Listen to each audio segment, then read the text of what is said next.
Hello, hello. How is everyone doing? Are we well? We'll plug in a couple more things. We'll be good to go. Good to go. We'll plug in a couple more things. We'll be good to go. Good to go. There it is.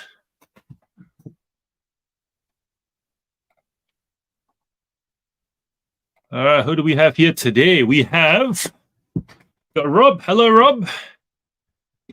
Robin Roberts. All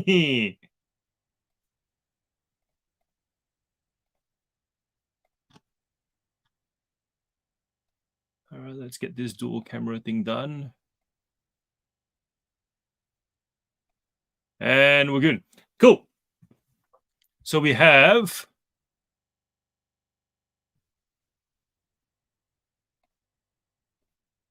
Rob's here.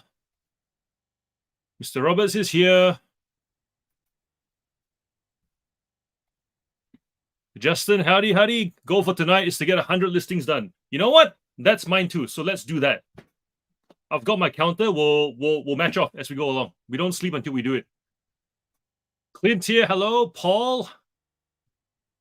Oh, Paul, tell people about your feel free to spruik your tool and get some feedback from this group. If those people who didn't see the post you put up on Facebook, ask for the opinion here as well. Potentially ask Lee. People in the UK might benefit from that tool as well if you want to make something for them too. Blondie, hello. Drew, what's up? Dave. Nice solid 10. You'll realize it's very white in here compared to previous sessions because the bulbs blew out, and I'm trying out some new bulbs to see if I can make this place brighter, because the nighttime lighting was fine, but the daytime lighting was off because the window was like there was too much light coming in. But I didn't want to close the blinds because if I close the blinds, it looks like we're working out of a bunker in the middle of in the morning. So I like the morning light. So I got to figure out this counters that, and it's funny. You get to a point where you realize the flaws of natural light, and then you end up in a place where you've got balancing lights because such is the gig. So yes, so we're playing with lights today. If it looks a bit whitewashed, that's the reason why. Oz Riley, what up? So we've got so we have 10 people here. Justin's got 100 listing goal. Anyone else actually have a goal of some sort that you're wanting to achieve tonight? I think by next session, I'm going to have to buy a new chair because this chair keeps wanting to sink on me.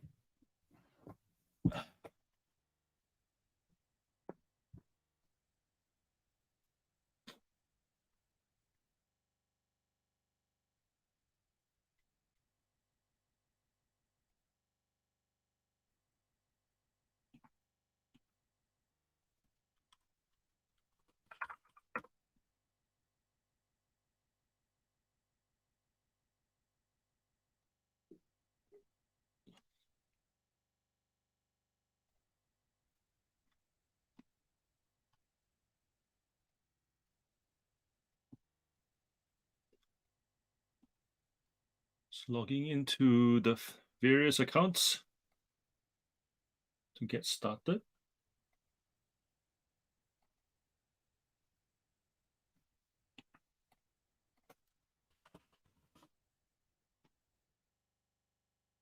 Paul's doing console mods tonight. N64 controller repairs. Awesome. Repairs that actually lead to money. Repairs that lead to good money.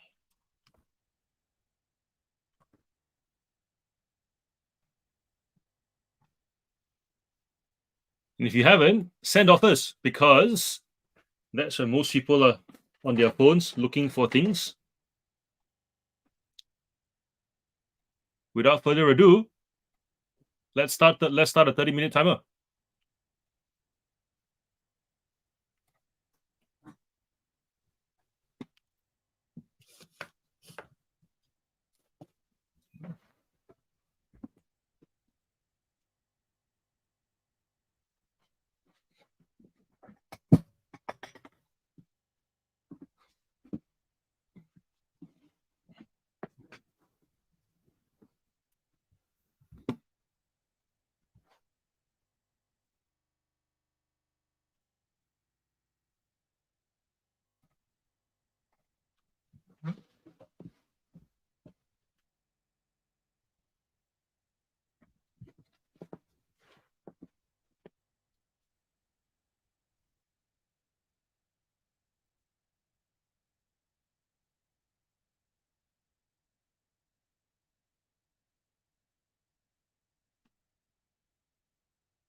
So close. So close. So close. I wanted 20 before the timer. But it is what it is. A few more people have joined us. 25. Wow. How about that? How about that? All right. I've got the community. I've got the Rolodex open. I want to see who's who is here. And if I don't have people's names, you guys have to tell me your names. La la la la la la la la. We've got, since we started, Mandy's arrived. Hello, Matilda as well. Jonas. We have Pia and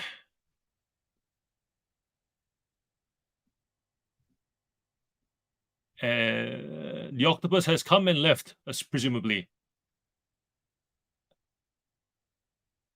South Alex is here. Leanne's here. Hello, Leanne from the UK. I remember Leanne. I'm gonna put Leanne's name in here as well. So we have UK.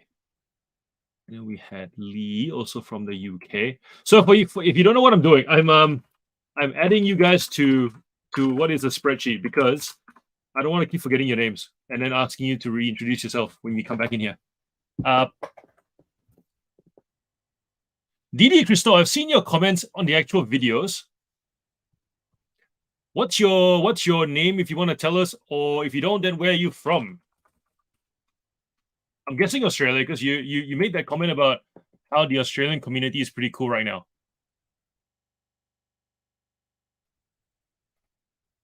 And staying in your lane, I don't think I took your name. I don't think I took your name down either.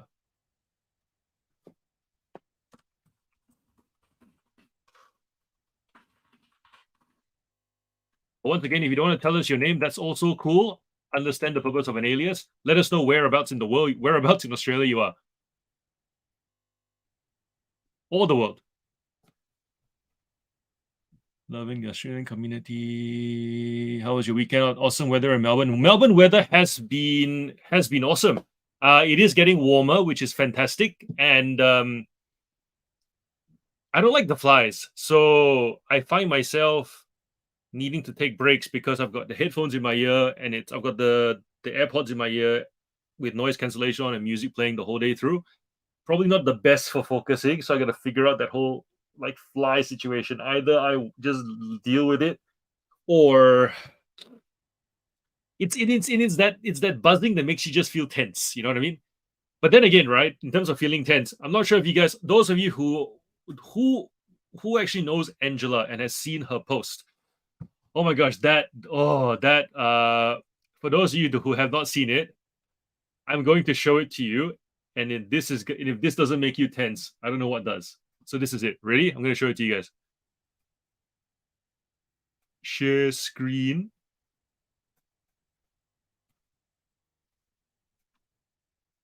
There you go. Tell me this does not make you feel tensed. Oh man. So this is one of this is Angela. She's based in Queensland.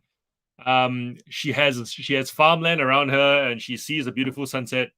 But of course, this comes with the territory. And it literally says, packing orders only to discover had company. The joys of living in the country. Happy for this one to be in the stable block, but not my packing shed.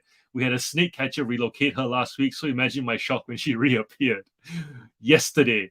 And then the update is, it gets worse. Her mate has decided to join her. Need an action plan now. However, the show must go on. All orders are packed. And I said, I take the defect. And she goes, nope, I'm staying true, dedicated eBay seller here. And here I am in Melbourne complaining about flies. Oh, clearly you guys know I can't do snakes. So when I saw this, I was like, ah. So like snake photo, I go and then every time there's a notification, I have to go click on this and see that same photo again and go and reply to the message. So yes, The joys of country life, I suppose.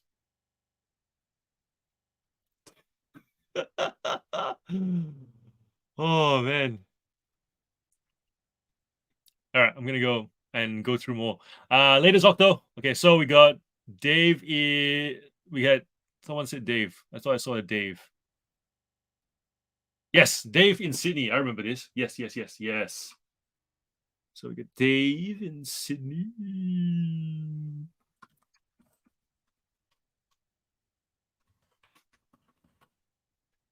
And then we have Sagan. Hello, Sagan's here. Sagan, our token Chicago native.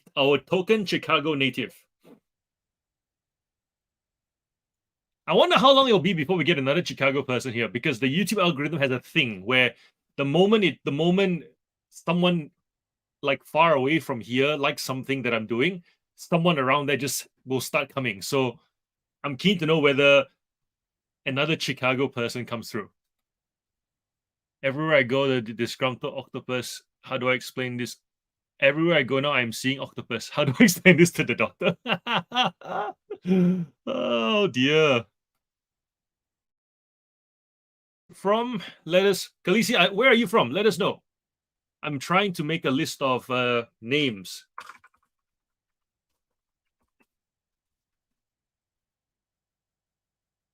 If you want to tell us your name, you can too. I saw some cooked octopus.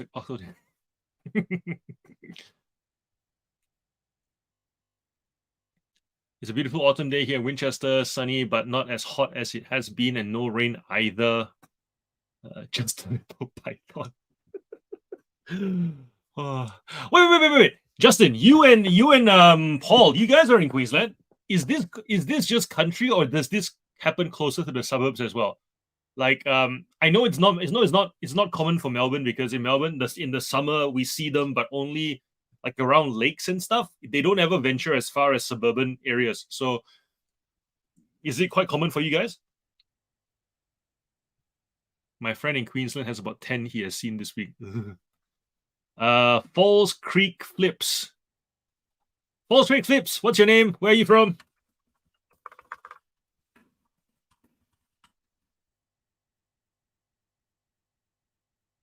Now you are scaring our international people.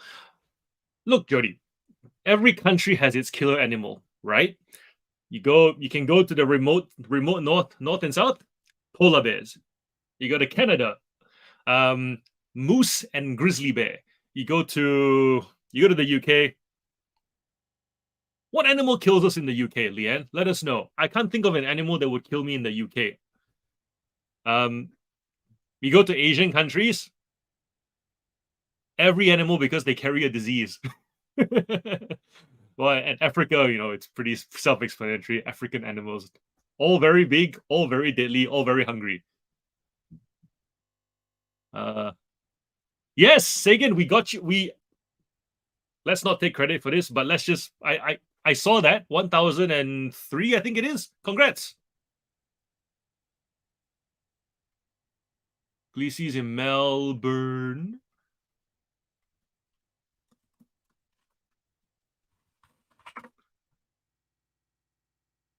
Great effort.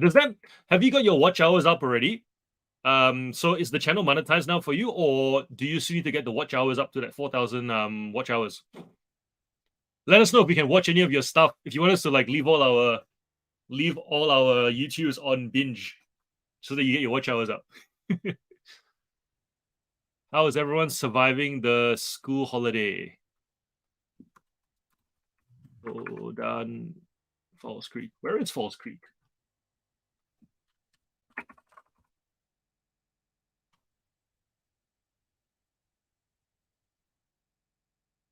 Oh, Victoria.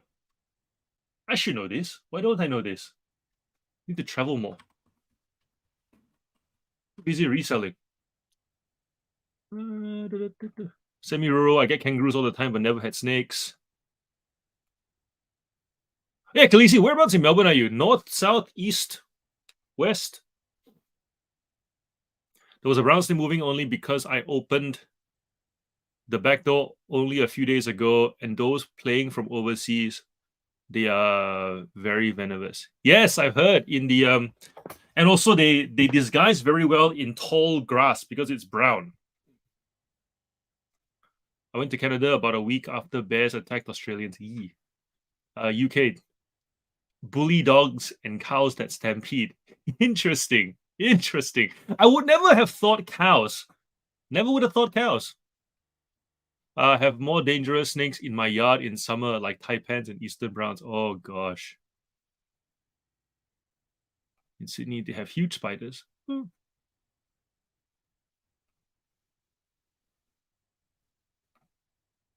Yes, here's the link for Sagan's channel. Go check him out if you haven't. Give him a subscribe and watch his stuff. You'll get a. I think one thing I like about his channel is you get a variety. You get a variety of what reselling could be. I think in Australia we're not as diverse as the States. I think in the States they get more. They have things through more channels, whereas in Australia we're quite limited in where we source. But I'm interested to see if we start getting more bins, we start getting more flea markets, more car boot sales, church sales, community garage sales. That's the one I'm very interested in because I know we have, here we have like the odd garage sale, but it's not organized. Whereas in the States, they have these things where, they'll have this. It's like hard. Okay, think of hard rubbish, but garage sales. So in Australia, we have this thing where we can put rubbish that doesn't go out normally, like the hard stuff, like your washing machines, your broken couches and whatnot, and we put it on the nature strip, which is this like the strip of grass that is, that is after the sidewalk. So you've got the sidewalk, you got our house, and you got the strip. You put it there, and then a truck comes through and collects it all, and just takes it to wherever. I think in the States you guys have like scheduled that, which is everybody has a garage sale, and people just swarm the suburb for that day and then or weekend, and then after that it's done. I want that. I would totally love that. Ski resort. I don't ski. I don't ski because in uni for the 7 years that I was at uni, I had 3 friends hurt their knees and have knee reconstructions. And I remember seeing the photos of like one knee twice the size of the other, and I was like, nope, not taking that risk. Put a few of the 1 to 2 hour ones on tomorrow. Yes. Talking about animals around, I have ringtail possums living directly above my head, bandicoots in my yard, and a little feather-tailed possums in my hammock. Falls Creek, New South Wales.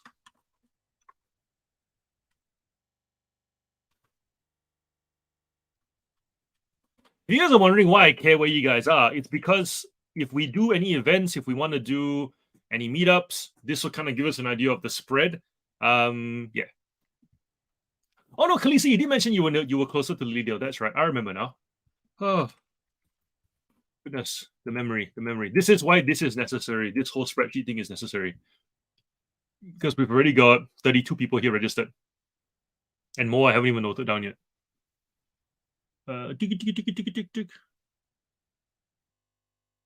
yes, subscribe to the Octopus's channel. Also, I did a video with Octo last week that came out today. If you guys haven't watched that, do watch that.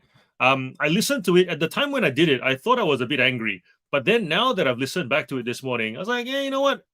It was firm but not angry. If you guys have watched it, let me know what you guys thought of it, because Octo, when I do videos with Octo, I feel like we have a dissatisfaction with the state of reselling at the moment, and we kind of want to set a few things straight.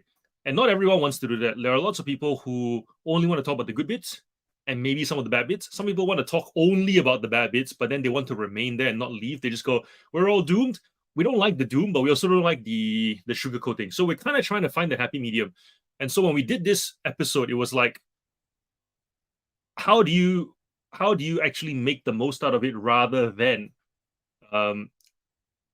pick either extreme? So that's kind of what the episode was trying to be. So if you guys have watched it, let me know what you thought of that.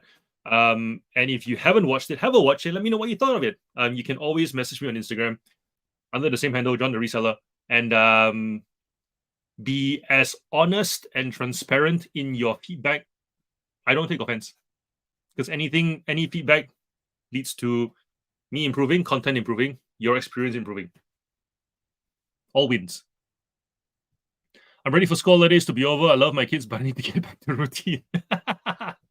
I've been quite happy with the break, to be honest. The so the last week there was one day where Jen goes, do you want to work through? And I went, you know what, I'll just hang out with you guys. And I did. And the world didn't crumble. And I think it's nice to be able to take that break and calm down as well.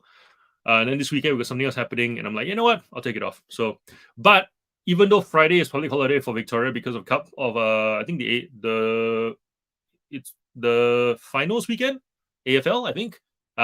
We're still gonna do the live stream. So let me know if you guys still want me to do the live stream or not. How many people want to watch the footy instead of doing a live stream? Because I'm still gonna do one if there's enough people who want to do one. But if no one wants to do one, then why am I doing one, right? I could spend it with the family, or they've said to me, if you want to do it, go ahead, do it, and we'll do afternoon, nighttime stuff anyways. Because we're not a footy family, so we don't care. But if you guys care, I'll still do one. 10 to 2. Let me know.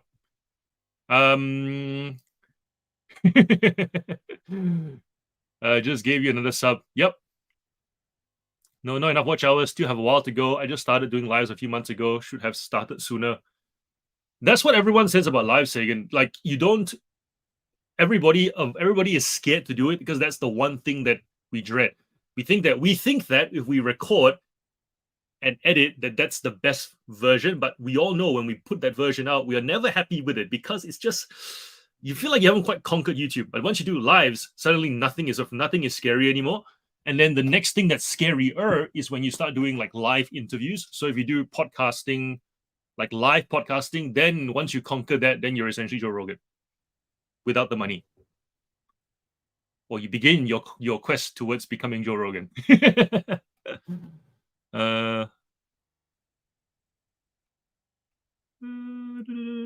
up a video about Q4. Is there a Savers in Melbourne? Yes, we have several. Is this like a troll question? We just did a thrifting crawl with back from Burnout, Mel and Tom. They came down from Canberra and we literally hit 1, 2, 3, 4 savers. And we have, I think, 8 in Victoria from memory. So we can if you guys want to come down, book some Airbnbs and do the whole thing, we can actually cover all of them in a day. Or split it up into like east side, north, then west side city, and hit every other thrift store in between and literally go nuts. I would love to do that with a group of like 10, 20 of you guys. And it'll be interesting because there's this sense of like, are we all gonna, if there's 20 of us going to every single thrift shop in one day, are we gonna compete? And what I've realized is we probably won't. That's a super eye-opening experience when, you see people do thrifting, 3 people, 4 people at a go, and then they say, it's amazing, we all didn't get the same stuff, but we all found stuff to make money. But then there's always this niggling thought of, what if it's 20 of us? Is that gonna still hold? I think there's enough stuff there that 20 of us going, we're not gonna compete that like this still. I think there'll still be a case of everybody leaves with a couple of totes feeling quite pleased, because you know what? There's still the next one. And then if you do the math on all the money you made, I reckon we'd come out pretty similar, minus the odd bolo item. Obviously, if you calculate the $5 item, then it's going to blow it out. But in terms of bread and butter, I reckon if 20 of us go on a trip, one half of Victoria, another half of Victoria, and then come back and do the math, we'd all get our bread and butter. So I think that'll be quite an interesting thing to do, document it, and then I suppose have more of a collaborative vibe in the reselling community rather than a competitive, dog eat dog kind of vibe. We'll see. But we'll build up to that. Hence this spreadsheet. We'll build up to it and hopefully make it happen in the next year, if you guys are keen. A bully dog is a nickname for an aggressive mixed breed that has been specific. Oh, those dogs, yes. The dogs in every, was it lock, stock and 2 smoking barrels? What else? All those Vinnie Jones movies. Those dogs. I don't mind snakes if my work snake catcher if I'm on shift. Spiders, on the other hand, I'm running screaming like you. That's so weird. That's so weird. I don't mind spiders at all because I think okay. I think here's the thing. I can kick a spider. I don't know what to do when I see a snake. I'm not worried about spiders, but I hate cane toads. Yeah, frogs are weird. I find them weird. I think it's the weird, slimy factor, not so much the fact that they are poisonous or fatal. Partially, you can't put your mother-in-law on In the Verge collections. Have you heard of the Garage Sale Trail? No! Tell us more. It sounds interesting. In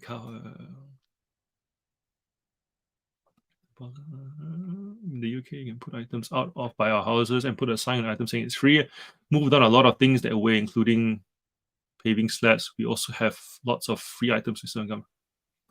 Here in Australia, the free items on Facebook, people abuse it now. It's just people saying price is free, but then really it's the contact seller and we'll give you a price nonsense. So we don't like that. Share my retail possum experience. I didn't come across as angry. Good. Thank you. Good feedback. Thank you. Was it helpful? I guess the next thing is, was it helpful and was I long-winded? I've been told that I can waffle a bit. Can it be more concise? If so, let me know. Just say could be more concise.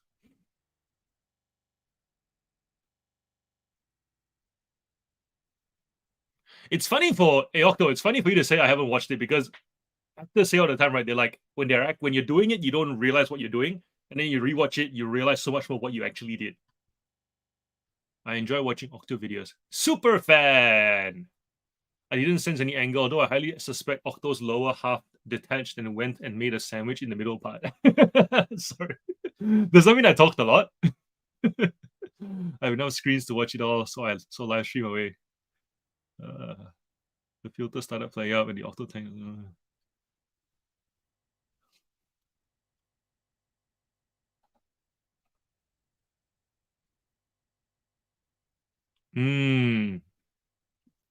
So you'll be busy then. Won't be in Friday live stream. I'll have a manager staff meeting, meeting the new regional manager and resetting the expectations for managers and how we run the houses. Cool.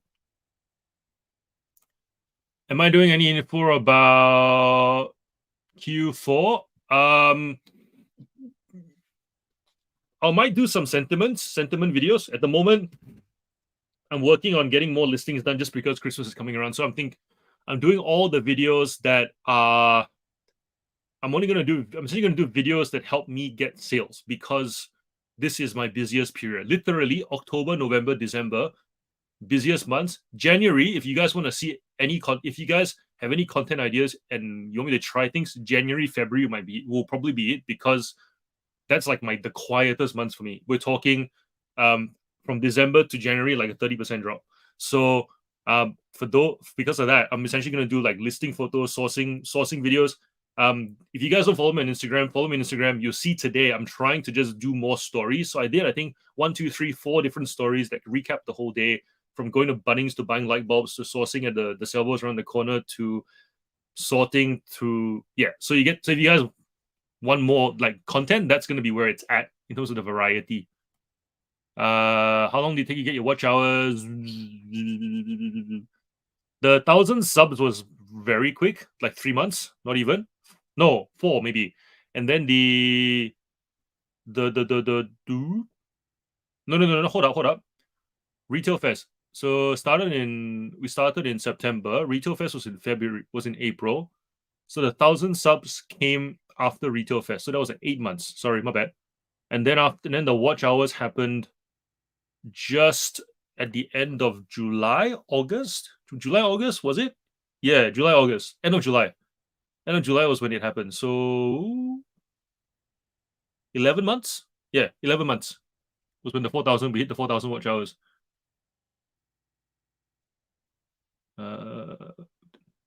Last year down in Adelaide with about 30 of us was great. Now you're gonna do Melbourne. I'm also watching the ad, so thanks, Jody. You're very kind. Also, Jody, when's your first video coming out? Let us know.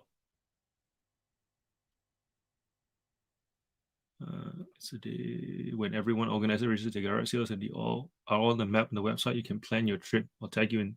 Okay, cool. Looking forward to it. It's a day when everyone organizes and registers their garage sales and they all are on a map. Oh. We have a brilliant local group just for Winchester, which has 8,000 members called I Need a Whisk, and everything is totally free. Awesome.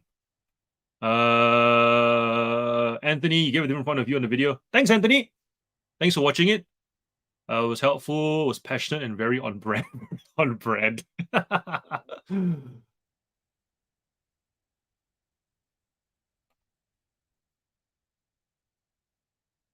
We have a WhatsApp group for our street. It's just the one who always asks. Nick Hills in UK, a friend of Mel's, is developing a free app covering charity shops, jumbo sales trails. Nice. Looks like he had a big head in the thumbnail though. Yeah, because you didn't know how to, make my head smaller, Octo. The chat keeps going. Chat keeps going. Time for more listing. I agree, Justin. I agree. We're getting there. We're getting there. We're getting there. We're getting there. Done. Cool. Let's go. Another timer. Because Justin demands it, we must do it.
All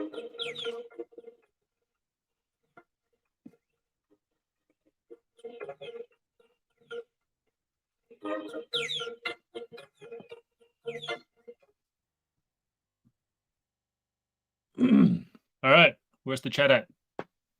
Let's see. So I'm sitting on Justin. How you doing? I'm on 35 at the moment. So I got to list faster next round. 16, 19 the first 30 minutes. Finally getting a chance to do listings during the stream. Had my daughter take 400 photos for me. Nice, nice. I fully intend to put my kids to work because I think that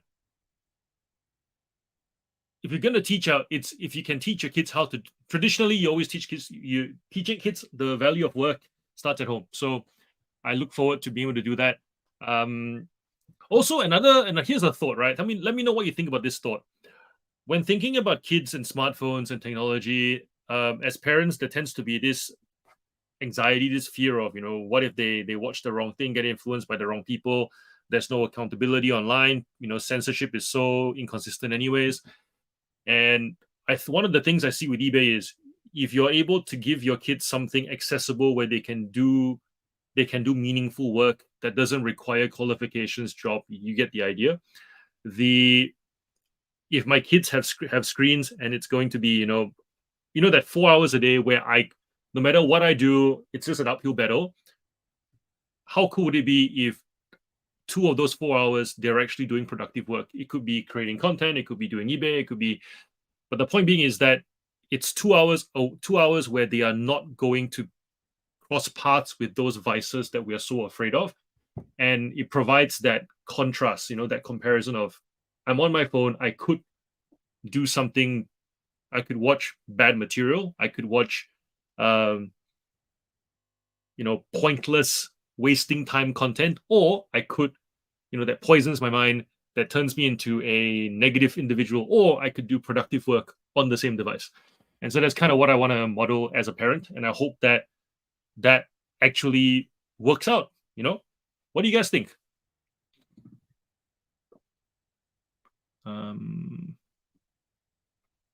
Andrew, what do you sell?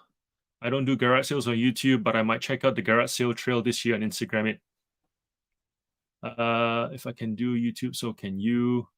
Then put your videos up. DVDs, books, Legos, clothes, anything really. She was really happy.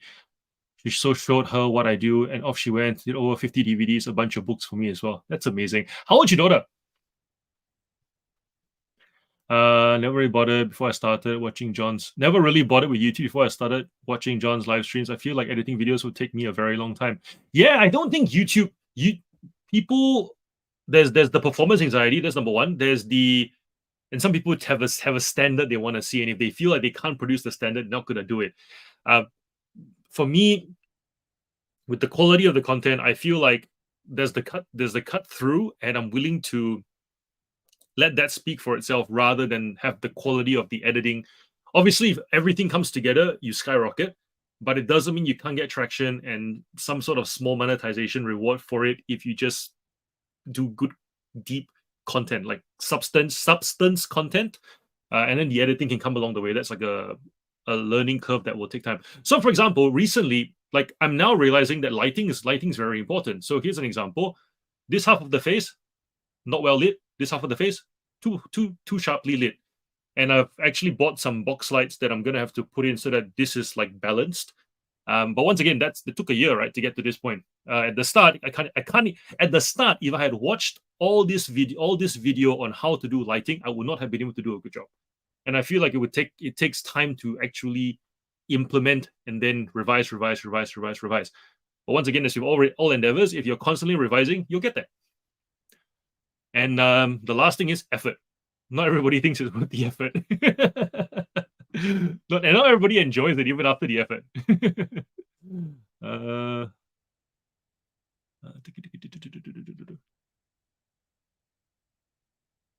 Turn 10 in August. 7-year-old son also wants to help. No pay either, but I've told them that things they find in the op shops, if they are good, we will sell and they get the money. Nice. I want to get to keep the stuff. My son just likes to keep the stuff. I feel like the if you take a kid to a toy shop, I'm learning something, right? When we think about the buyer and think about the motivation for kids, I've realized that it's not about the value of the thing, but the ability to have choice. The the value in having choice is so much more valuable to them than being able to choose the most expensive toy. And so it's almost as if you take a kid to a toy shop and they want the cheap keyring, and you divert their attention to this super expensive toy, they don't just go, "Oh my gosh, yeah, I should have got that. Oh my gosh, yes. Oh my gosh, oh my gosh." No, they actually go, "But I kind of want the keyring though, because I want the choice. I want to make the choice unadulterated by adult, input." And so for when my son does work for me in the garage, whether it's bagging toys, he doesn't take photos. His hands are not steady enough because they're a bit too small to hold the phone. But when he's bagging, sorting, just coming in and taking rubbish out. So for example, he'll come in and he'll say, "Dad, can I take anything to the bin?" Yes, because he likes throwing stuff in the big bin. Simply saying to him, "Here's a section of toys. Pick whatever you want."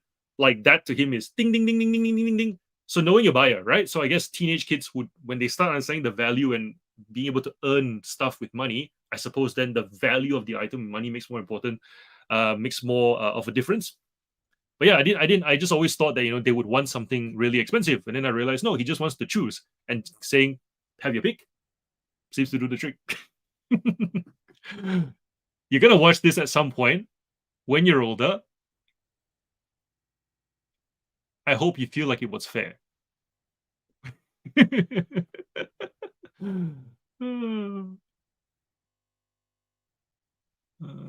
Free labor. Might be a good Etsy idea. How does everyone deal with Q4 for those that sell secondhand? Just sell. What issues do you see with Q4, Jody, for secondhand? I feel like it's just higher volume, more sales, make more time to pack, make more time to pack without breaking. So what I've learned with packing is, the moment you start packing, you're best to finish off whatever it is that you're packing. And if you can clear it down to zero, do it. So rather than letting it bank up, just pack twice a day, clear everything in the morning, let the sales come in, clear it all at night. Don't wait for the night to build up to the morning, because then you'll find when the surprises come in, the kids need to be picked up early, kids fall sick, or two kid surprises, right? Or if your job needs you, or if you suddenly forget to run an errand, you don't feel this tension between the packing and the doing. Because what happens is, when you have moments of tension, your brain's distracted and you're not focused, and you're going to make mistakes. You're going to forget to pack items when it gets busy. You're going to select the wrong satchel size. Last time that was more of an issue, but now with the underpaid postage thing, they'll just charge you later. So that's not that much of an issue. Putting the wrong address in, accidentally pressing a space bar, or a backspace, you get the idea. You don't want to have that tension. You want to be able to know that when I set aside the hour, it will get done. And so that would be my biggest tip for Q4, which is pack more regularly, and set aside that time, knowing that if you split your packing to twice a day, and then after that, if you are able to pack every day, think about it. Would you rather, if let's say you pack every 3 business days or 2 business days, but you're used to packing, say, 10 parcels each time, and suddenly that becomes 30 because of Q4? You hope so. That's great. The problem is it becomes suddenly overwhelming. You don't want to do it. Now imagine you pack every single day. Now if I tell you to pack every day, you're like, what's the point? But when it comes to Q4, if you're packing every day, 10 every single day, it feels great. It's very manageable. You'll do it. You'll ease into it, ease out of it, and you'll be fantastic. So that will be it. Just split it up. Make sure it's all done completely down to zero, so you don't have anything left over.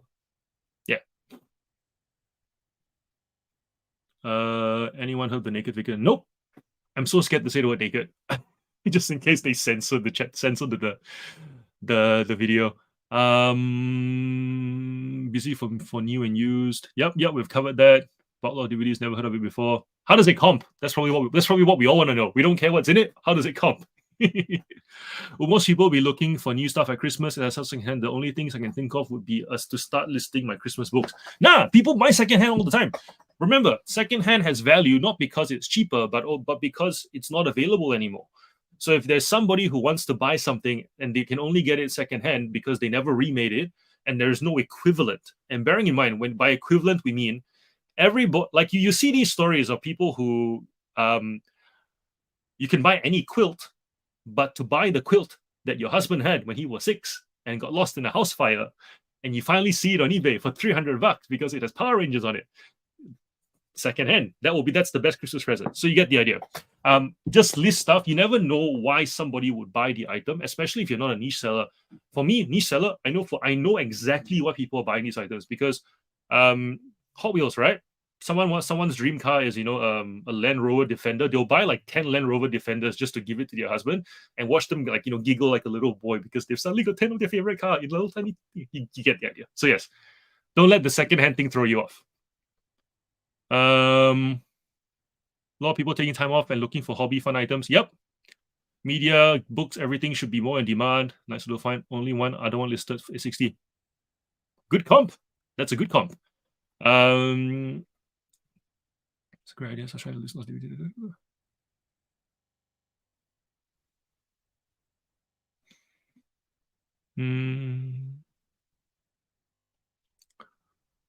I normally fret and moan about how slow sales are this year. I think I'll get a job stocking shelves at Kmart. But I'm always so busy in November, December, so I don't know if a part-time job is the right answer. Luckily, we don't depend on my income to get by. Janelle's here. Hello, hello. Jake, what up? 32 listings so far. 3 ahead. No cheating. No listing until we start the next session. I might as well teach my kids about reselling while I'm learning also. That's a great approach.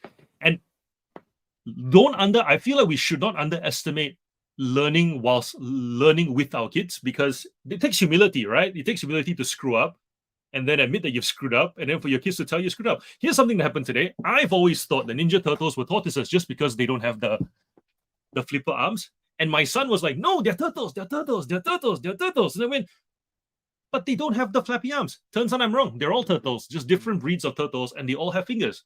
I just always assumed that whenever they have fingers, they were tortoises. So there you go. Screwed up, admitted that I screwed up, and then we just spend the next 10 minutes looking at turtles on Google, going, huh, what do you know? And he's going, see? Agree, Joe. My kids are constantly creating short videos. It's a really learning experience for them. Question for discussion. Wow. All right. Apart from eBay sold listings therapy, how do you stay up to date with current market trends? Just to know for fashion and toys. Jonas, can we if no one has answered this, can we do that in the next session so that we can start another 30-minute thing first? I'll start this one. I'll come back to it. We'll come back to it because I feel like this is a good one. Love this topic. Teaching my eldest daughter how to pick orders and go from there. Nice. I love this one because any kid that you can teach to handle collectibles with care will generally look after everything else that they own with care, I would assume. Right? Looking at things to sell. I just need to show him the right things to sell. But if it's Star Wars, he's not selling that.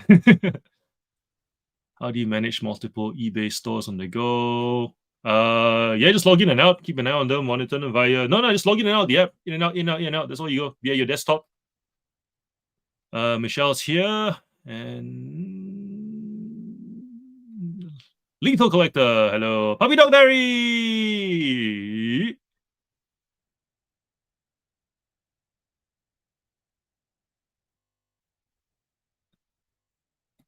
And there. Done. All right, let's do another session. Then we'll answer Jonas's question, which is a really good question, which you guys can scroll up and look if you want. Cool. Let's go.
All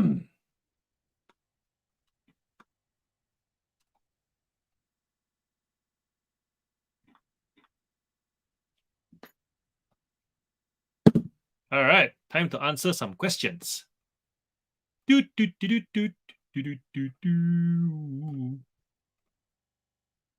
see what the comments have said. Justin, sitting at 55 at the moment. Where are you at? So that was the best. That was the best chunk. So it was 19 listings, 16 listings, and then 20. So that was 20 in 30 minutes. Okay.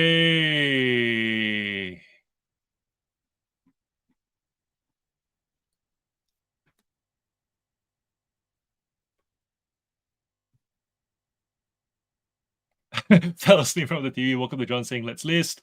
I'm cheating and watching the chat from before until the timer runs out. That's cool. What happened to Thursday night listings to turn on last week? Nothing on. Thursday was felt a bit redundant because the night crew seems to want to do the Tuesday and then potentially have a Friday daytime. So now it's Friday 10 a.m. Yep, that's right. Adam, what up? What up? Days definitely out for me. Too busy. Completely understand. Finally found some listings to do. I can do quickly, get some stamp bulletins from the 80s and 90s.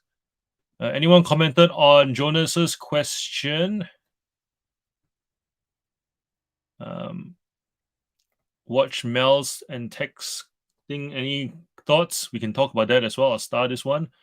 How to keep up with trending toys? Easy ask. 6-year-old.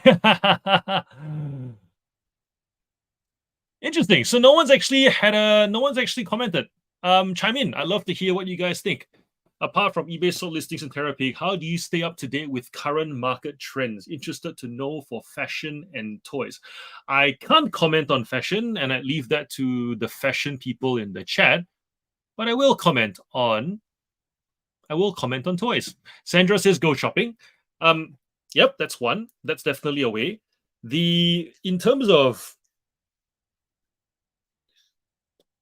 being on social media actually doesn't help, because I feel like social media now has become a place where everybody wants to be an individual. So you could almost be suckered into thinking something is trendy for it to not be trendy, and for the market to be smaller with more sellers competing for that small pie than there actually is.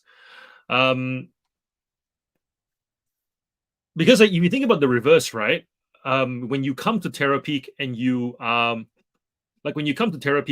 you see how many items have sold, I mean, show of hands, how many of us have actually gone, whoa, didn't realize this many items sold? Because in your head, what you consume from the media that you have, whatever platforms you're on, Facebook, Instagram, TikTok, YouTube, the algorithm feeds you what it thinks suits you. So therefore, you already have a preconceived idea of how many units move of this item.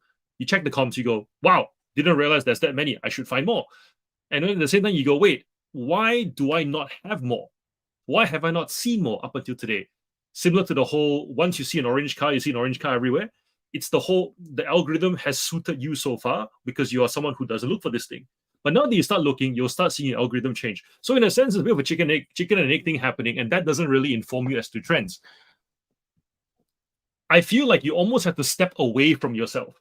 So by that, I mean, actually ask yourself, why does somebody need the thing? Why does somebody actually need the thing that I'm selling? Great example. So you start at the very top. Why do people buy jackets in winter? Because it's cold. Seems like a very silly place to start, but that's as general as it gets. Jackets sell in winter, they sell in summer at 90% off. You start there. And then you go deeper. Why does somebody need a jacket that has zip pockets instead of button pockets? Which one is currently selling more of, and why? Why does someone choose a hoodie instead of not a hoodie? If you have international shipping on, you'll realize that, wait a second, hoodies go to certain countries more than others because maybe it rains more. And I think at the end of the day, when you do a needs-based analysis on why the items sell, you've already established that there's a market for it. Then it comes down to, why does this particular item fetch more than the needs-based price? So, for example, if all puffer jackets should go for $50, why is this one $299? And then you ask yourself, has it held that price for a certain period of time? And if it does, then why? You know what I mean? So I think if you go through that process in your head, and obviously we're talking about it, so it feels like it's taking longer. But I feel like if you're doing it often and that's your frame looking at products constantly, it happens quite quickly. It all makes sense when it happens. And then when something when something blows. You know what I mean? You'll know when someone is listing something a bit off season. Sorry, out of season. You'll know when someone is trying to get more than what they should. You'll just know when something doesn't quite feel on trend, I think. It feels, I don't know. I've never articulated the gut feel, but this is a good question. How do you articulate your gut feel when you see something? I'm going through. Surveyor says going by vibes, the gut feel. Yep.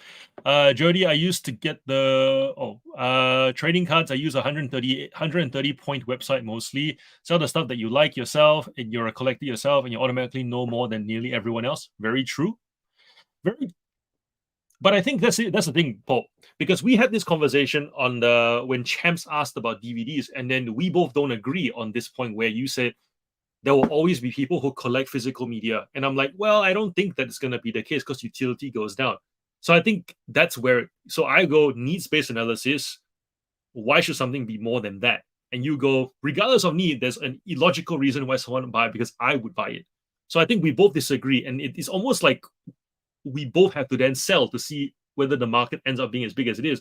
But then your counterpoint on top of that was, but if I don't want to sell it and you love it more, you'll outlast me, and therefore you have the market to yourself eventually, in which case then whether it's on trend or not, does it really matter if you're the guy selling? You're the only seller in that market, right? If you're the only seller in that market and that market still makes you 200K because no one else is interested, is that really such a bad thing? Clothing, take a look at the high-end labels online and take note of silhouettes, prints, colors, trims, repeating looks from the post. Colors I definitely can see that. Silhouettes and it's tricky, that one, because I feel like if we want to go deeper, because I know when Jonas asked this question, I feel like it's even deeper than that. It's like, okay, like Dangerfield, for example, Dangerfield is never really trendy. It's always going to be on its own. So in which case, when you want to sell Dangerfield, how do you assess what is trendy in that market? Doc Martens, for example, there's always a market for them, but as to what size and where's the high and where's the low, that's I think what we're trying to get at, as opposed to just saying jeans are back, which jeans, what color jeans, you know what I mean? So I feel like color is very much this level, and if you go deeper, it's like, but what shades and textures? How do you guys find that out? Or is there really no need to be so precise? Can we make enough money that being precise is? I mean, it's like, for example, it's not surgery, right? Like if you're not that precise, you're not going to kill somebody. If in surgery, if you're not that precise, you kill somebody and cause lifelong harm. But for our businesses, is that level of precision really necessary or desired? Is it worth the effort? We are not about trends, but instead all about reminiscing. We take people back to the old days. Emotion. I think some fashion resellers that are starting out make mistakes, myself included, because they might find a certain brand, says Zimmerman, well-known and expensive brand, but old styles are out of fashion now and worth not much or nothing. I will say, back when I used to work at a Westfield, I liked walking past the Zimmerman store. Like, there are some stores you go past and they try and display classy, but it doesn't look classy. I always thought the Zimmerman displays look really classy. Trends, go to trade fairs. They have them for everything. Look in the catalogs, magazines, and they're all doing the advertising. Start looking for it. Yep. Go to trade fairs. Awesome. But we're lazy, Janelle. We don't want to go and walk around for a day and get tired legs and take a week to recover. Yep, what's big in the news? Barbie movie. Keep an eye out for Barbies. Okay. Knowing what's trendy in that sense could be a bad thing, because if everybody flocks to the trend, don't you kind of want to be off trend? Like, don't you want to be like, how do you win? How do you win the trend game if it's so easy to be on trend? Watching a few of your vids while resurfacing some video game. This cool. Champs was right by saying he will always be able to sell media. If the market goes to 1% like VHS, there will still be standout sellers. Because these markets were enormous to begin with, right? So therefore, it's that whole supply and demand equation, isn't it, Paul? Like you would love it if you were the only person selling N64 controllers. Like people would come to your store and go, okay, it's like those those people who make those handmade clay pot like teapots in rural regions of China or whatever, or Japan, right? And people go or handcrafted calligraphy brushes. People think, why still do this? Why pass the skill on? Because you're the only person. And every year there are still 10,000 people who buy them, and the 10,000 people pay $100, $100 a brush, and that's $1 million in revenue, right? So until that number becomes say 500K, where it's not worth sustaining anymore, then they quit. Pink clothing was selling well for Barbie, and using Barbie as a keyword helped a lot. Some women cannot even give away. I collect a few pieces for my daughter to wear in 20 years because that is all they were good for. All physical media will always be sought after by somebody. Well, I'm coming for someone. If I find a black Dangerfield dress, I'm most likely going to leave it behind. If I find a loud, colorful Dangerfield dress, I'll get it because it's eye-catching, so people notice when scrolling. True. Which is on brand, right? It's like the brand's meant to be loud. So whenever the brand tries to be not loud, we go, nah, no one wants it. Loud, make it loud. Or like Carhartt that doesn't look tough. Like whenever I see Carhartt that doesn't look tough, I don't think to pick it up. But when I see Carhartt that looks really tough, like, ooh. Dangerfield dogs are niche. If you want to go granular, you can. Yellow Stitch worth more than plain. Ooh, overall, they have a following. They differ a lot from general trend on trend, general fashion. Matilda, you should do a YouTube channel for this. I feel like you've got some pretty awesome things here that people don't talk about. Do it. Even if it's just like a bunch of shorts. You don't even need to have the items. You can literally just go and Google image them and go, when you're looking for these shoes, here's what to look for. Google image cuts in, look for this. Google image cuts in, looks for this. And I reckon we learn a lot.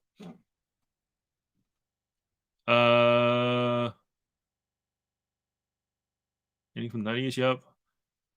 With someone messaged me, asked how many of a particular car I had. Why would they ask me that? Because they want more. People never okay, so if somebody I never question why somebody wants multiples of something. I mean, I have 3 pairs of the same sneaker in the same size because I intend to wear it forever. They're the LeBron 2s, if any of you guys are interested. And most comfortable basketball shoe I've ever worn, and I love wearing them. They're the only shoe I wear where after the game I feel the workout in the right places and I don't feel the pain in the wrong places. So that's a great shoe. So that's also a $280 pair of shoes. So therefore, I have $700-ish worth of basketball shoe at home because I enjoy wearing them. So likewise with Hot Wheels cars, I mean the dollar value is so low. $2, $3, $5, $10. If someone wants to buy 100 of them, I don't question it because to me it makes sense dollar-wise. If they want to customize them, if they want to make a collage of them, if they want to thrash them, if they want to, maybe they have a league at home where they race them down Hot Wheels tracks and that's their favorite car to race, in which case they keep getting damaged because they keep flying off and hitting stuff, and when the wheels go out of alignment, they get annoyed because they notice the difference in performance. I'd be more concerned if somebody wanted to buy I mean, think about it. Like if someone wants to buy 5 Ford Transit vans, you wouldn't question them. But when someone wants to buy, 5 Porsches, some people go, why? Let them buy it. They have money. Let them buy it. And if you have it, just take the money. Listing lots of Paw Patrol items. The movie is about to come out, and there's lots. Yep.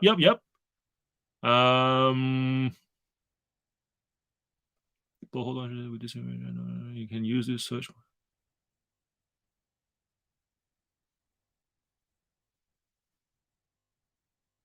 I had 3, 2 unlisted, no further comment. Oh.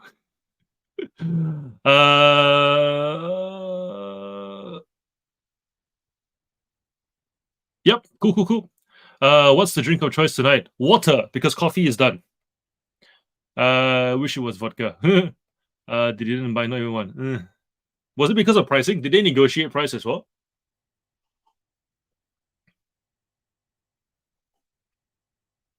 Usually Hot Wheels, because Hot Wheels cars are so wide, as with categories that have so many variants, when someone comes to buy them, I generally will cut them a really good deal just to move them along because the chances of another person coming along wanting that many or you trying to sell them off individually, there are very few cars that are that sought after, and most of them that are that sought after, you would price it accordingly anyways, in which case it would not move much faster. So yeah, I would just clear it. Oh, did you see it? Oh, in that case, what car was it? Now I'm curious. What car was it?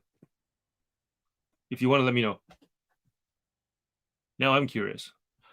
Jonas, what do you think about the responses to your question? I think it's we covered a bit.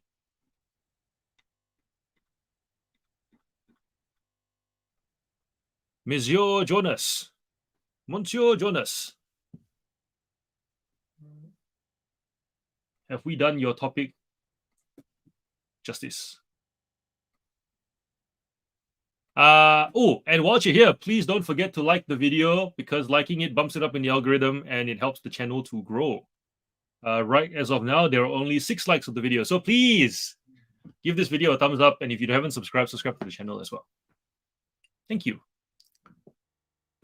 Quite an array of answers. Good all up. Thanks. Cool. One more thing I thought about is knowing what has been made and what hasn't been made is also important because, for example, if let's say let's just say, okay, Legos are a good one, right? So Legos. So I'm coming at this from a biased point of view. We're trying to build a Lego city, and there's always a limit. There's a limited space to how much you can build, and I like. And then when I first wanted to build this city, I wanted to have a burger restaurant, pizza shop. Like I wanted to have a diverse bunch of offerings, and then I realized I don't have the footprint for it, right? I don't have the space to put it all together. So then it started to be going upwards. And only when I started going upwards did I realize not every set goes 2-3 stories high. Some of them are single story, double, and triple. And then depending on whether there was a double story that was already released before, the second one that came out would always go on sale and go for a lot cheaper because people wouldn't want it as much. So therefore, look, that would just mean if I want to buy the original double story building, I expect to pay more. The next one I expect to pay less. So to the point about trends, it's like, has it ever been made before versus, and it could be something as simple as just double story. It doesn't have to be, exclusive minifigures. It doesn't have to be about a movie in the theaters. It could just be something as simple as they never made that thing before. And that could tell you that it's about time they started making something. And then when they do, that's gonna be sought after. Sell this one, but not the next one that comes out, because there's a good chance they're not gonna release only one of it. They're gonna do like 2, 3, or 4 because they've already planned it all out, and it doesn't make sense for them to do one double story building and then never again. And I'm sure that principle kind of carries over. Ask your kids what unboxing videos they're watching right now. They will tell you what toys are on trend. Although the problem with the unboxing video thing is that everybody knows it. You're right. We're talking about the trends that allow us to make money to the exclusion of everybody else. Instead of, granted, that's ideal, but you get the point. As opposed to everybody's gonna sell low surprise dolls, right? The margin's not going to be there for you, because also if it's current, you're also going to go. Also, if it's current, chances are you're going to get it retail, in which case you're paying retail, charging more than retail, and it's only going to get that margin for Christmas. And it's not going to be that big of a margin. So isn't it better to just do the stuff that everybody else isn't fighting for? Fast and Furious Dodge Charger in box. Oh, not even a particularly sought after car. Interesting. In America, toys seem to be what is trending here in my experience, anyways. Listing sci-fi and keeping my fingers crossed. Don't forget Halloween is coming up before Christmas. You are correct. I am correct about. Oh, the retail thing, the retail high, the retail thing. 2.5 page invoice just finished. Yeah, cool. I get it now. Awesome. Well done. Well done. All right.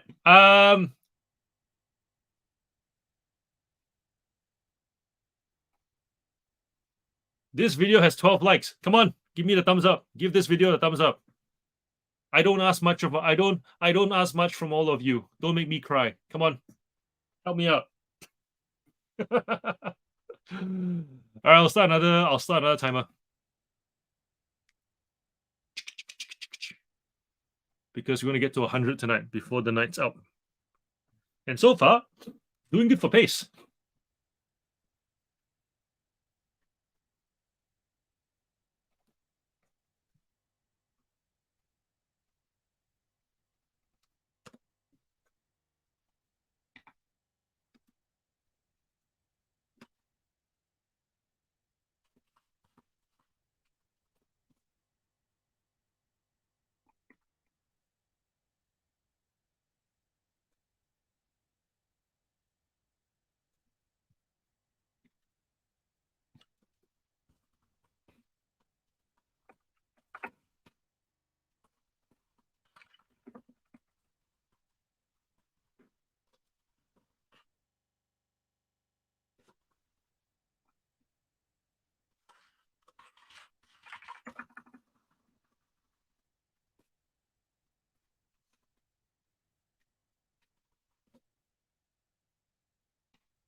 Oh.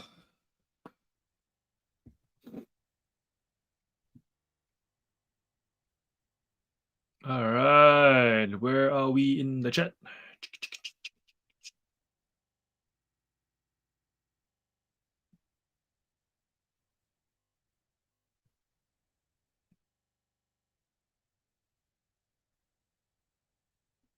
So Vea's gone.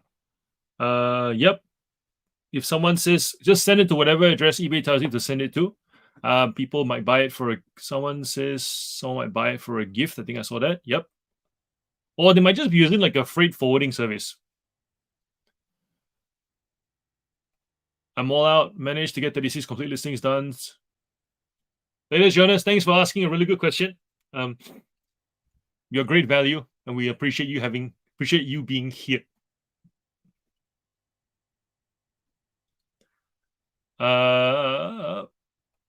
Paul, I need to find myself a Tesla Cybertruck Hot Wheels. I've got one actually. Let me message me. I'll sort you out.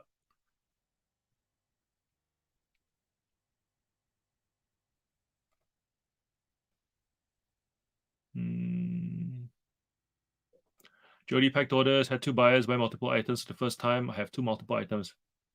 Feels good. It feels good, doesn't it? I'm steering clear of low dolls.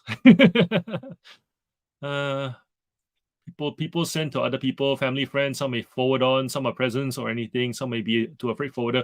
Also, when you get individual sales, don't just assume, like if the same buyer buys individual items separately, but all at the same time, don't just assume it's all combined. Always check the individual addresses. I've had many buyers buy for separate people in that Q4 period as well. So just be mindful that you could be that person that people want to buy stuff for other people. I also, and it may not even, essentially what it is follow a fixed process and don't make assumptions, because this is the time of year, or actually just forget about the time of year thing. Just don't make assumptions. We sell baby clothes, and we've had grandparents buy matching sets, right? And they're matching sets, different sizes, and it's easy to assume it's going to siblings. So we just combine shipping, only to then realize, wait, one's going to the UK and one's going locally, and we just assumed they were all going locally because that was the first tab we opened up. So we learned that mistake. It was very expensive.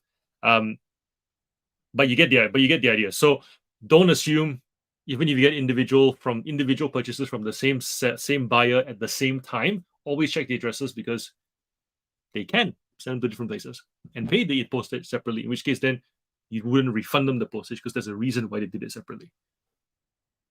Whew. Like John and his 5,000. Not sure how you do it. I'd be aching. Wait. I have been taking photos, lots of photos. The moment did over 600 the other day. Well, yeah, if you're sitting down and just snapping them nonstop, you can get there. Fingers will start to hurt, but take breaks and stretch. 5,000. I'm wondering if I can do 20,000 in a day. I'm very curious, because I think, what did I work out? I worked out a number the other day. I think 10,000 would require 8.5 hours of continuous photography. Mosquito. I had a 4-item buy. They bought The Joy of Sex, The Healing Herbs, new 20 to 25. Look, a French postcards, and a French cookbook. Interesting combination of books. Does anyone else use the video feature instead of photos? I don't, because I can never seem to get them to upload for some reason. Some people seem to be able to do it. I've seen it in action. It's all right. But for items that have the video function, I feel is only for things that have a function.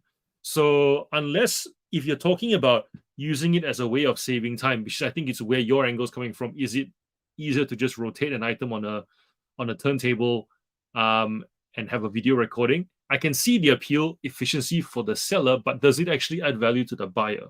I don't think it does, because when you want to, especially when people are used to looking at items and zooming in and observing certain details, they're pausing. In which case, then making someone pause means that you're making them stop. And if you're making them stop, they're less likely to buy. So I think video actually works against that. So you got to think about the item you're selling before you choose the video versus photo option. Never save time if you're going to make the buyer stop. Remember that. You want them to be in this trance-like shopping state, and eventually just, before they know it, they've checked out. Too late. That's what you want.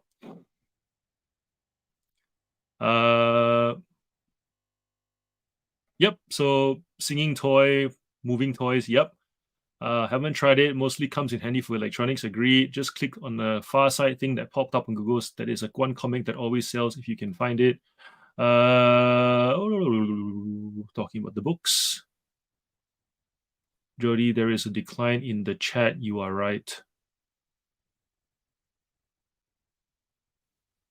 Cha-ching. I haven't even checked which account it was. I think it might have been this one.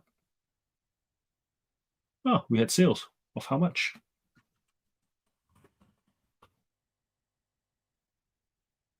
$25 sale of cars. Okay. I'm sorry, Sandra, made you look for your phone. At a sale tonight from my dad pile that I listed last week, been sitting there for a year. Isn't that interesting? And well done. 60 listings done, slowing down now that I'm listing Funko Pops. I'm sitting on 72. I think I'll get to the 100 tonight. It's 12:45. I reckon we can do it. John, do the lives count for watch hours and earnings? Yes. So the watch hours, it counts towards watch hours. The earnings come down to ads being watched or ads being displayed. So therefore, obviously, if ads get skipped, you make less. If ads get watched, you make more.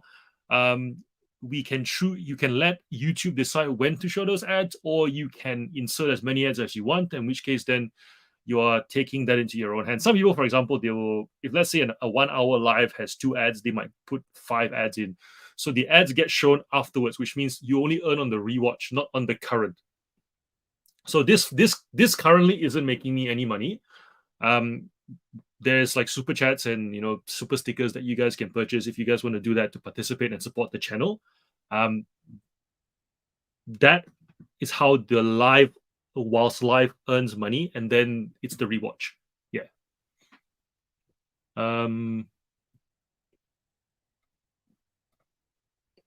Nope. That's all the chat.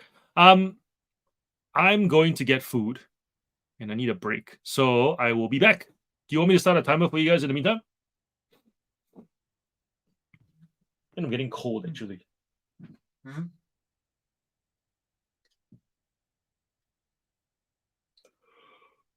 Mm-hmm.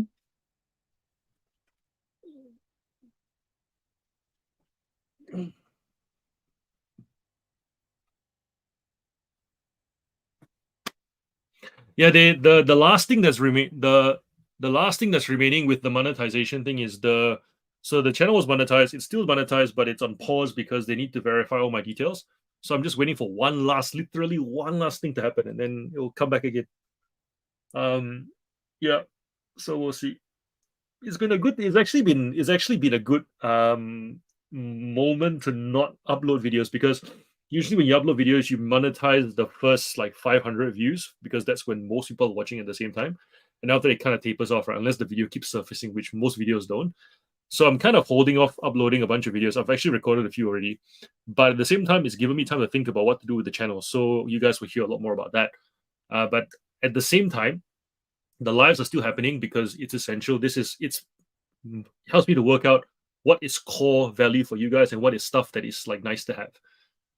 That's extra. So this is definitely the needs-based thing for the channel. The live streams, 2 sessions a week will always be, and then all the other stuff, I'm figuring out what to do with it. And also helps me for my own personal well-being to like not have to feel everything is equally important, equally urgent, until you're forced to not do something and you realize, actually, you know what? It's not that urgent. It's not that important. you're keeping the important urgent thing still there. So this is it, and then the rest is for later. Hope that makes sense. Break sound good. I need drink and food. We've been listening well, Justin. So I'd fist bump you here because I think we've done a fantastic job with this, and I like this. So I think for every session, I think we should do this. If you're up for it, we've been doing this long enough that comparing listing numbers is no longer a bad thing. I know that if it was the first session and we start going, how many do you want to list? People will feel like, no, I don't want to. I'm only listing 10. There's this sense of inferiority, but we're not there anymore. I feel like we're all close enough to go, I want to race, I want to do it. And then if you end up less, but it's your best, we will all still celebrate that. So I think Justin, myself, we've been doing this back and forth thing. If you guys want to join in, join in. If it helps you get more done. Cheese and pickles. Oh, that sounds good. I want pizza. You can place ads in the live stream, pre-roll, mid-roll. Yeah. But that's only after. So it doesn't play now. It plays on the rewatch. And then I need to reevaluate life and why I purchased 200 Funko Pops. Be right back. Ooh, can we update on how many photos we've taken? Sometimes I take photos and not list. I've got thousands sitting here that need to be listed. Be back.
Ooh.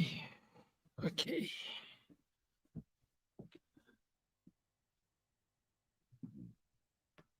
What did I miss?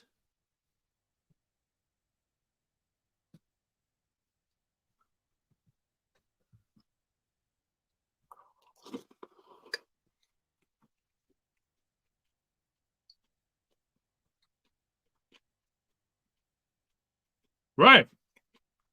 Really? Because when I talked to like Chris Furlong, they were saying, "Oh, it only happens after." I will look into this.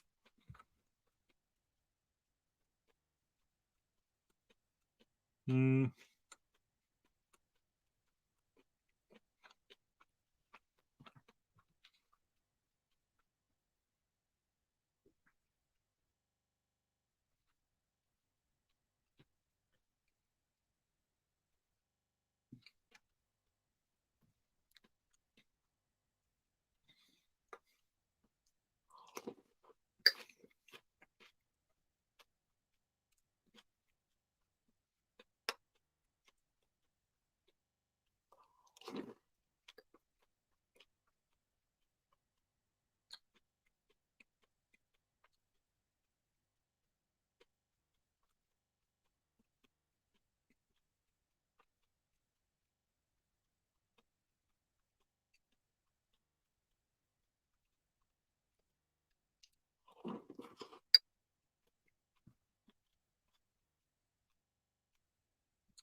Matilda, I think I understand you better now. This makes sense.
Yeah, the dollars.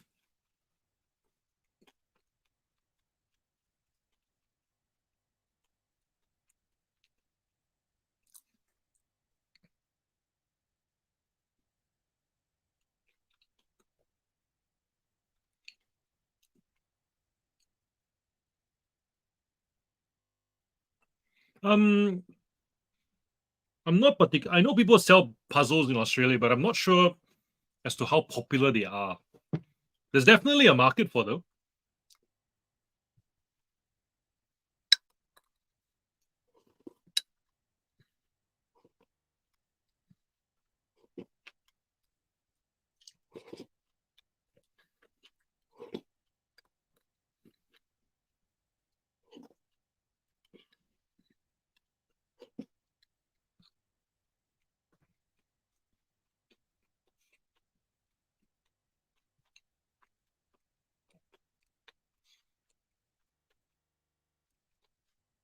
Yes, always yes.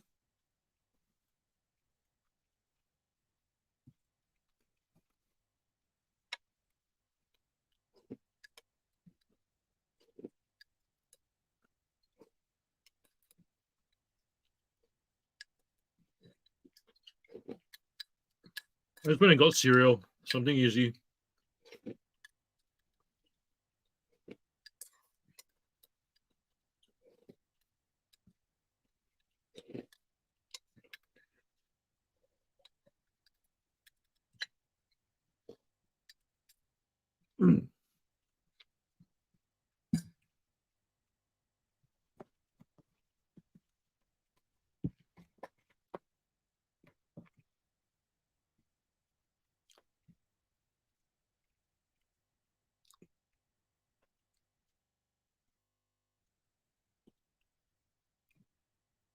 I like this question. There's a lady I noticed sells heaps higher, but this heaps higher but seems to sell items. Um, you can create a perception of quality. We've talked about the range of items. We've talked about the photographs to make the item stand out. We've talked about how in second-hand items, perception is everything. Because once the packet is open, the item is not standard anymore. So if you're able to create an experience for the buyer that by the end of it, they perceive a value that is a higher value that equates to a higher price, they'll pay the higher price. Right. So that, and I think that's good because it really places the burden on you as a reseller to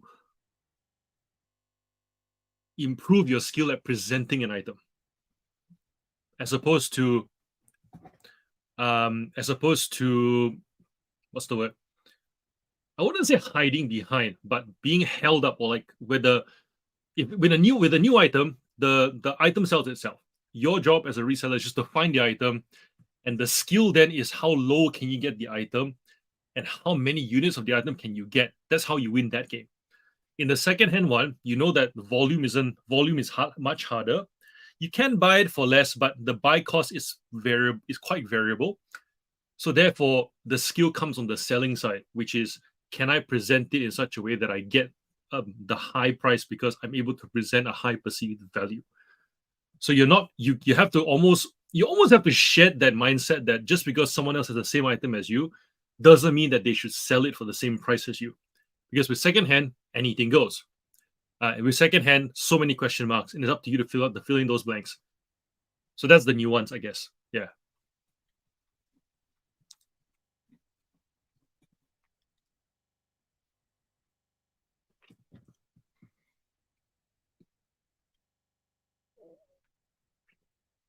Talk about puzzles. Question for other resellers, seasoned sellers, and John. It was about 6 months into my journey on eBay, and someone made the comment that on average, only 40% of person's store sells. Do you think this is true? Not everything sells. I mean, everything sells. I've never looked at this, but it will be interesting to see. So let's do this. Let's be vulnerable together. What's the oldest listing I can come up with in one of my stores? And this is from a store that I've never ended the whole store. So oldest listing I have is 16th of September, 2021. I started this store, would have been 29. Daughter was born November 2019. April 20, between, I think it was February 2019 that I started selling on eBay. So, or at least full time, anyways. So yeah, everything eventually sells. 2019.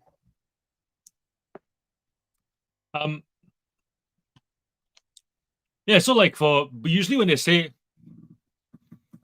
like from Paul's, so what Paul's saying is 40% over what time? For some types of media, that amount per year is probably right. Yeah. So I think when you're looking at brand new items, you really should be selling everything in 3 months. So they call it, there's essentially just what we're saying, 3 month stock turn, right? 3 month stock turn is standard for brand new retail, because the 3 months being the seasons of the year. So you got summer season, autumn, winter, spring. That's the reason why. But even then, the items may not sell, and that's why in retail you also have retail, sale, clearance, and then liquidation, right? So not all items will sell, and even if they do, you still have to intervene to some extent. I got into a bit of an exchange actually with somebody on Facebook. I can't remember the exact post, but essentially it was like, well, someone said I shouldn't have to send aggressive offers to move an item. And I went in my head going, but people do it in the real world. Why do you feel like you're exempt from that process? You know? And instead he was trying to like present this image that Well, eBay is at fault because my items can't move. And I went, no, because you're not engaging in the traditional standard behavior that all retailers engage in. If you engage in retail price, sale, clearance, liquidation, and you rinse and repeat, and you're still not moving items and you still have items left behind, then you have permission to blame other things. But if you're not even engaging in general product cycle, like product cycle that every business has to go through in order to move items, how can you blame eBay? How can you blame the category? How can you blame buyers for not spending? How can you blame the economy? You can't, because you're not operating like a normal business, right? Correct me if I'm wrong, but that's how I feel. So um, when I think about that 40% number, it's people. Nobody's like it. Almost this is what I feel comes. This is what I feel it comes down to. You have YouTube videos where they pick a statistic and they just say things like 40% of your eBay store should sell, otherwise your eBay store sucks, right? No nuance whatsoever. But what we've just mentioned with comparing what your business does compared to what other businesses do in the real world, you can't put that into a title. So you have to start somewhere. The problem is people talk about the title, they don't talk about why it's the title. So for me, because I sell toys and because toys never expire, that metric I don't care for. I really don't, because I recognize the amount of intervention I need to apply to move my items. I understand with some brands of cars, once I hit like 10 of the 10 varieties of that model, gone. Some cars, one by one, they'll just go every couple of months or so. It's not as straightforward as this is the percentage, otherwise the business doesn't work. Do you know what I mean? It's not cereal, it's not fruit, it's not seasonal clothing, it's collectors items. So and I would argue that 40% stat wouldn't work for white goods. I reckon with white goods they would want it to be higher because of the space that it takes, right? 40% per year. So studying fashion back in the day, when creating a fashion label, you pick a price point and work your marketing around. Yep, exactly. 40% per year is about 1.1% per day, which is higher than some DVD sellers get 1 in 1,000 items a day. Yeah. Not selling seems 40% not selling seems high. I'm sitting on about 50% sell-through rate in my store at the moment. I say times that I've cleared stock out and redonated it. It's more like 10%. That depends over how long.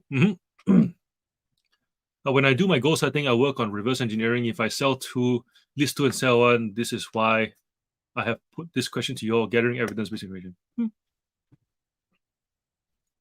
Cool. And then the other thing is also, I think with reselling, right? The other thing to note is some of us, what's the word?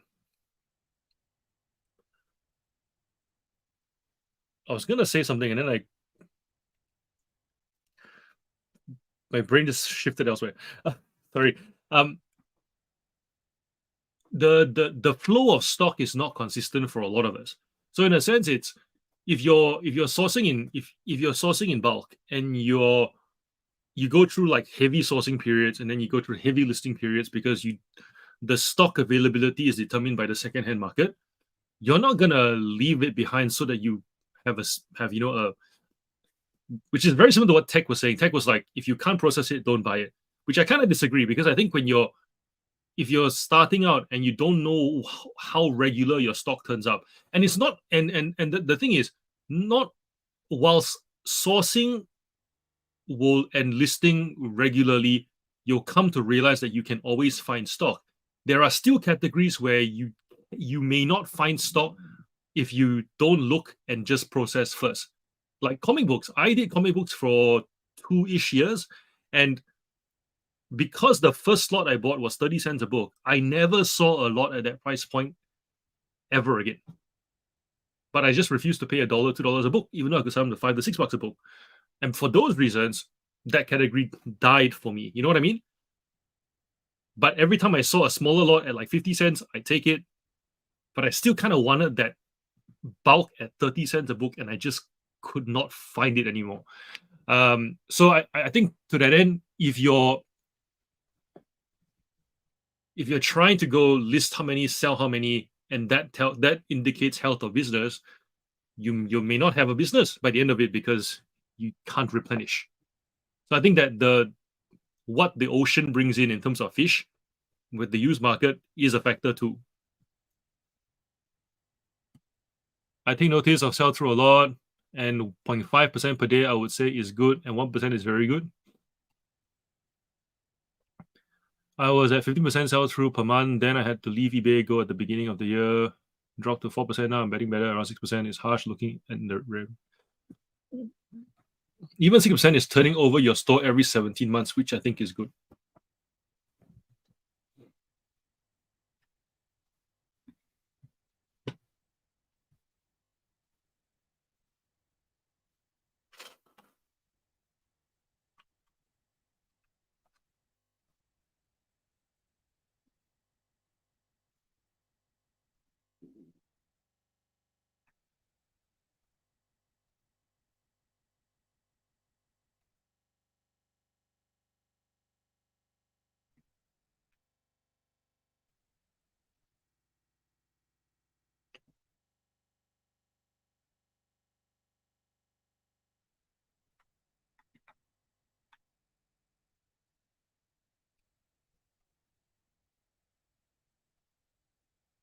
My goal just as much as earning dollars is to get my sales through to 100% in the year. Can you sustain? Okay, I get why, but is it sustainable, though, Matilda?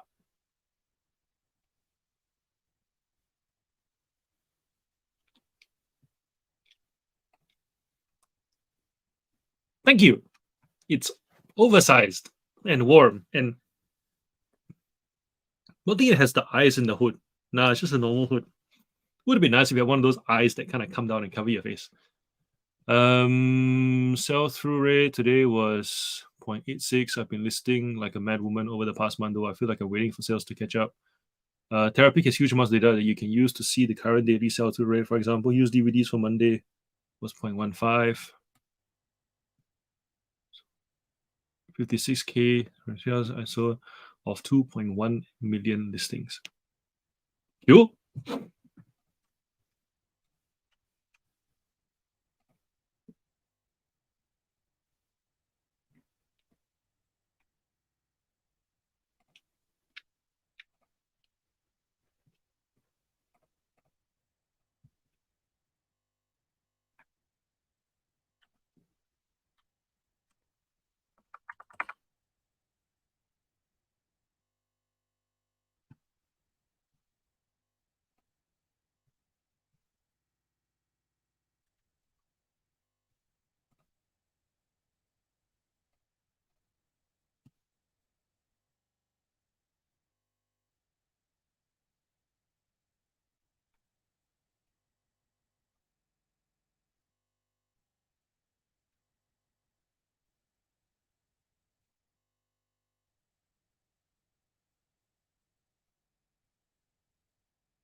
All right. Well, you guys compare what offers you should send.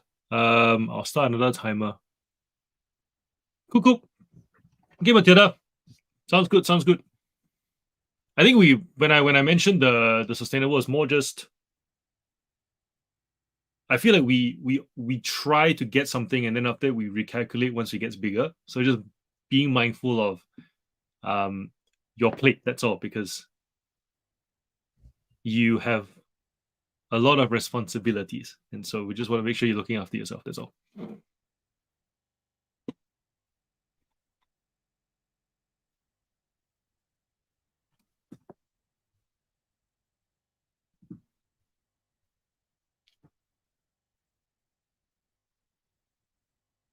Thanks, Sandra.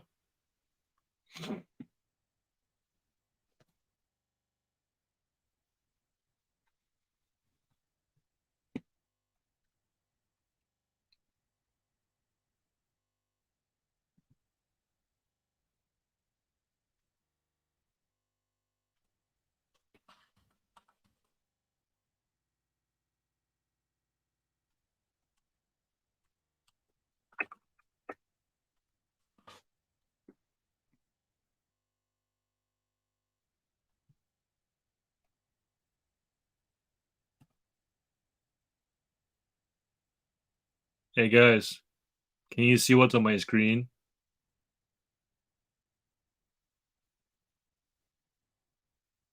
It's finally happened to me.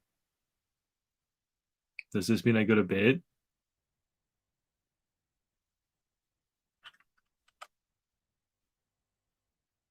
Is this happening to everyone else too, or just me?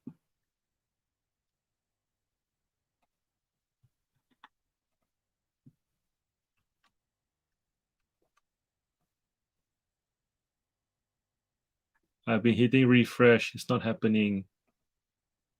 I am very sad. So sad.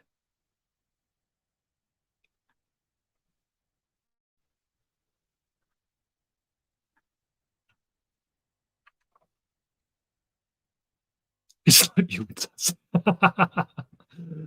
Uh,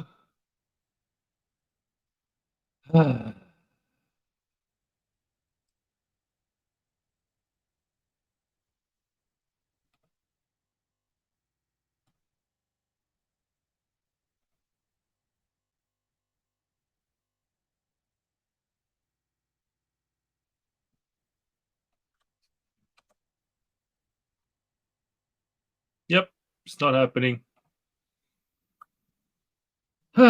Okay, well, this account doesn't work. What about the other one? Ay, ay.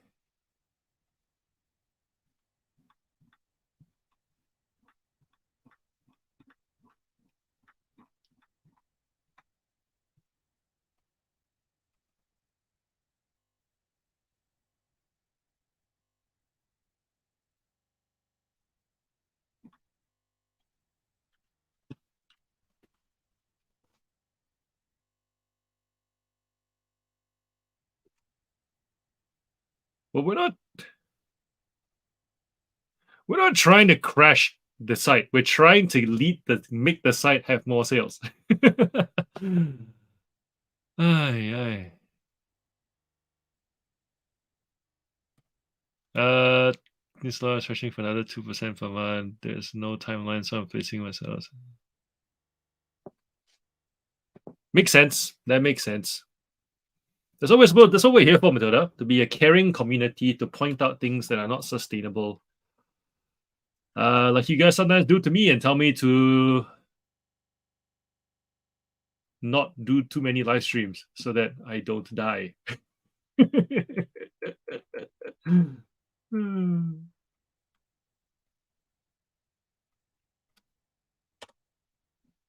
Well, the other store is working, so that's promising.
Hi, Sandra.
25, happy with that. Learning a new thing, listing the Funko Pops. Going to need to work out better processes, listen faster. New challenge. Yep. Seems to be the same thing Bob with from choosing box has been doing. $5 one day auctions. We have money back on all the stuff anyways. If you average it out, spend per day or week. Yeah, I'm actually going through a bunch of these folders to see stuff that I've photographed from. I've got stuff here that I photographed for like a year ago that I just never got to because I just kept layering on more and more things to photograph. And I'm realizing that there were some things that I bundled that really should have been split. There's stuff here. There were Hot Wheels cars I have here that I used to put in a different toy shop that I bundled together.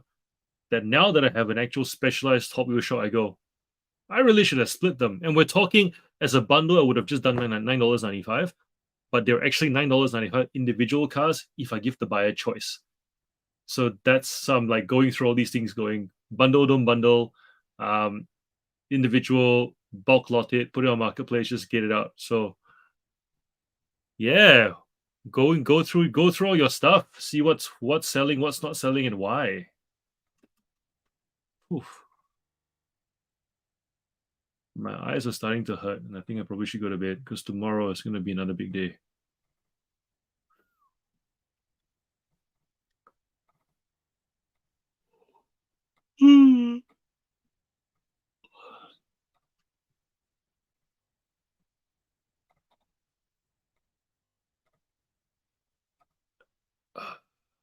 How many stores do you have? I've got six stores. 4 of them for toys, 2 of them for clothes.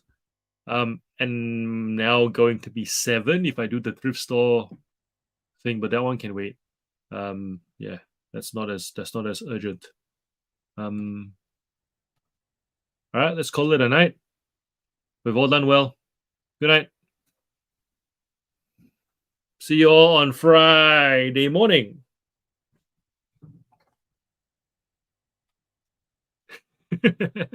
I was gonna do this. Good night, everyone. We're all done well. See you on Friday. Woo. Love you guys.